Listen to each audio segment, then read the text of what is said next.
Salut à tous et bienvenue sur Booster à la chaîne. Alors aujourd'hui nous nous retrouvons une fois de plus pour ouvrir un produit Magic qui n'est autre que une boîte de construction de deck Ténèbres sur Innistrad, donc une extension qui vient de sortir il n'y a pas très longtemps. Vous aurez certainement reconnu le tapis de jeu du deck, du duel deck correspondant à ce plan d'Innistrad. Et donc sans plus tarder nous allons ouvrir cette petite boîte pour voir ce qu'elle contient. Donc, je rappelle que ce genre de boîtes sont des boîtes plutôt destinées aux joueurs débutants, puisqu'elles contiennent en fait des cartes semi-aléatoires, ainsi qu'un bon nombre de terrains de base pour pouvoir construire vos decks, vos tout premiers decks. Et elle contient également 4 boosters, donc on reste dans le thème de la chaîne, et on va quand même ouvrir quelques boosters aléatoires. Donc la boîte en soi, je trouve personnellement qu'elle est super jolie. Donc ces boîtes en plus sont très très bien niveau format pour ranger vos cartes une fois que vous avez ouvert tout ce qu'elle contient. Voilà, super boîte, ça je pense qu'on est tous d'accord. Qui contient alors la bonne surprise, donc déjà un filler. On va commencer tout de suite par les boosters. Donc on a des boosters en général d'extension récente. Donc là en l'occurrence on a deux boosters Innistrad et deux boosters Zendikar. Donc un la bataille de Zendikar et un second le serment des sentinelles. Mais on va les mettre de côté et commencer plutôt par les cartes préconstruites semi-aléatoires. Donc on retrouve un premier paquet qui contient quelque chose de très spécial. Voilà, donc nous avons en fait un ange de l'égide, donc en fait c'est... Voilà, ce sont des rares, donc quasiment les mêmes que ce qu'on pouvait trouver dans la boîte de construction Magic Origins, qui sont une rare de chaque couleur pour vous permettre de construire vos premiers jeux. Et on a une extension un peu chelou en fait, qui ressemble à du Magic 2016, même si M16 n'existe pas. Donc là au niveau de l'extension, on voit qu'on est à... Alors, si on peut zoomer sur le numéro 1/16, donc je suppose que c'est une sorte d'extension bonus qui doit être légale en T2, je suppose, qui contient donc du coup 16, je ne sais pas si c'est lié le fait qu'il y ait un 16 et le fait qu'il y en ait 16, mais en tout cas 16 cartes qui venaient en plus des extensions de base. Donc on a une sorte de, enfin justement de l'extension Innistrad qui fait office un peu d'extension, de mini-extension de base. Donc voilà, donc on a, je suppose, 16 cartes, donc on a un Sphinx de Magosige, un Cheval des Cauchemars, Dragon Shivan, qui en l'occurrence sont des cartes ressorties en Magic Origins, si je ne dis pas de bêtises, donc elles doivent être légales. Et une âme des moissons, donc des rares assez sympathiques. Et on retrouve, alors voilà, on retrouve à nouveau une carte de cette fameuse extension, mais également des cartes récentes, du coup de Innistrad et de Zendikar, donc Collet de Stase, une bonne carte. Voilà, donc on a, comme on peut le voir, des cartes Innistrad en plus, des cartes de cette extension bizarroïde M16, mini M16, ainsi que des cartes Zendikar, donc ici, Battle for Zendikar et Serment des Sentinelles, donc la deuxième extension du bloc de Zendikar.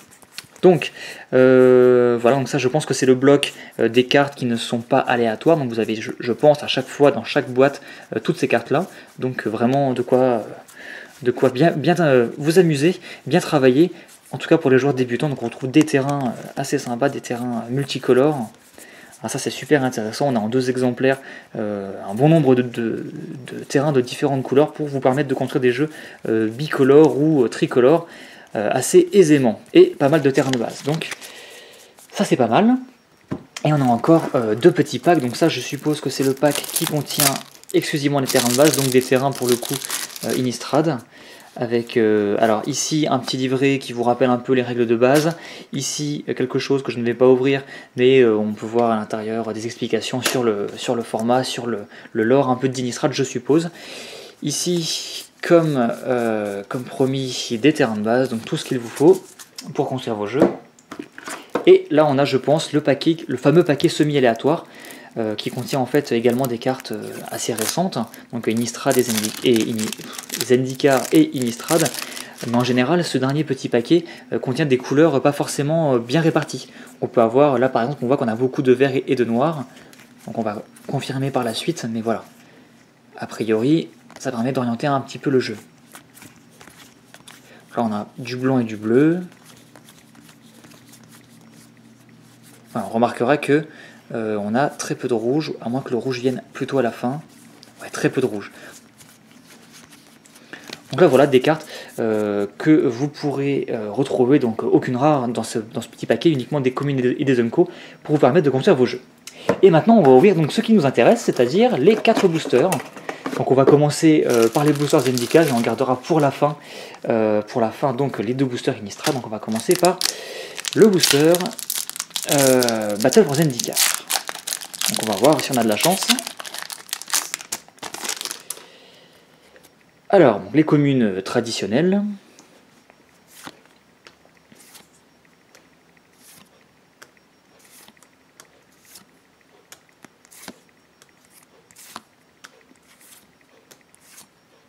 La première Unco, qui est une très bonne Unco d'ailleurs. Et la rare, nous avons Munda, chef d'embuscade, une créature alliée, donc plutôt sympa pour les jeux alliés. Et je remarque qu'on a probablement une foil derrière, donc on va voir ça tout de suite. On a le fameux terrain full art présent dans chaque booster Battle for Zendikar.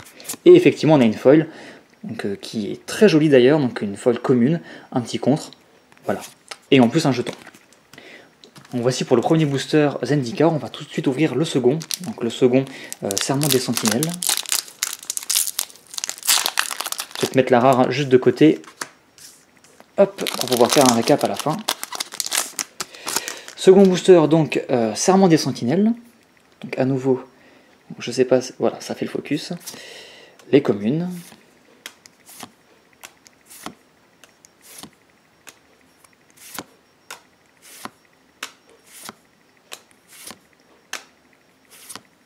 Premier Unco.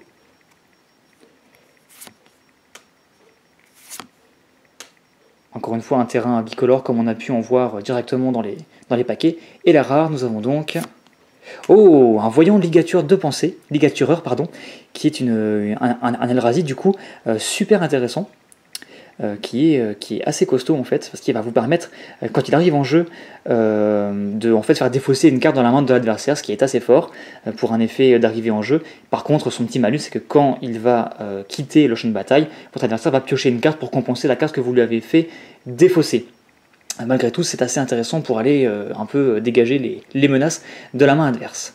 Et puis c'est quand même une 4/4 pour 4 qui peut se jouer dans n'importe quelle couleur, donc bien sûr il faut payer le mana incolore, mais voilà, donc un bon petit Eldrazi, un bon booster. Encore une fois, le terrain full art de l'extension Zendikar, pas de l'extension Serment des Sentinelles. Voilà, donc un très beau marais. Et un jeton à nouveau. Et donc voilà, donc on va maintenant peut-être mettre de côté la rare, parce que c'est pas n'importe quelle rare. Et nous allons ouvrir les boosters Innistrad. Donc on va commencer par le zombie. On va garder notre cher Avacyn pour la fin. Alors ça fait partie de mes tout premiers boosters Innistrad, donc je vous avoue que je suis un petit peu tout émoustillé. Qu'est-ce qu'on a? Alors cette carte-là, voilà, je vais juste attendre que la mise au point se fasse correctement. C'est une réédition si je ne dis pas de bêtises, mais l'illustration est juste magnifique. On a un étranglement, un vrai.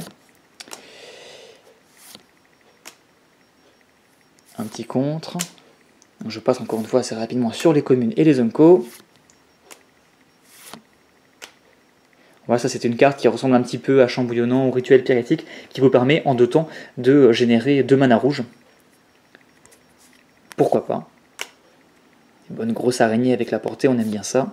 Alors voilà, pas première Unco, mais première carte recto verso, car en fait dans les boosters Innistrad, il apparaît que on a les communes, puis on a une carte recto verso de rareté aléatoire, puis les 3 Unco, puis la rare. Donc là on a forcément à chaque fois une carte recto verso, donc en l'occurrence on a eu une Unco, donc on aura 4 Unco dans ce booster. Donc on a une carte, et si on remplit la condition de la carte, on va en fait pouvoir la retourner et avoir quelque chose de mieux. Donc là nous avons par exemple un humain et insecte, et au début de votre entretien vous pouvez vous mêler d'une carte, et si c'est une carte d'éphémère ou de rituel, vous pouvez le transformer pour avoir un magnifique insecte horreur 5/4 vol, qui vous aura en fin de compte coûté 4, donc c'est pas trop mal. Ensuite, la première du coup vraie Unco, donc on retrouve la folie dans ces cartes Innistrad, et la rare, attention. Alors terrain de jeu des diables, donc un petit rituel qui va pouvoir mettre 4 jetons diables sur la table, qui quand ils vont mourir vont pouvoir mettre une blessure, donc assez rigolo, assez fun je trouve, bien que le coût soit assez élevé. Donc je crois que nous avons encore une fois une foil, donc ça serait 2 foils en 4 boosters, c'est pas mal. À moins que ce soit en fait cette carte là qui met trolley, donc ça c'est la fameuse carte qui remplace les cartes recto verso pour vous permettre de les jouer parce qu'elle a un vrai verso pour le coup, et ça évite que votre adversaire sache ce que vous jouez si vous ne jouez pas avec des sleeves, donc des protège cartes, ou bien si vous jouez avec des sleeves un peu transparents. Et effectivement nous avons bien une foil, donc à nouveau une petite commune, mais ça fait toujours plaisir. Et nous avons donc un jeton, un magnifique jeton vampire et chevalier lien de vie, donc si je ne dis pas de bêtises, c'est le jeton qui vient avec le Planeswalker Sorin. D'ailleurs, il est très sympathique. C'est marrant, la caméra reconnaît le visage. Bref, et enfin, le dernier booster de cette boîte, avec notre cher Avacyn, qui a pété un câble en illustration. Et encore une fois, j'ai dégagé les rares et les... je ne la retrouve plus. Et les foils, voilà. Donc c'est parti, on continue.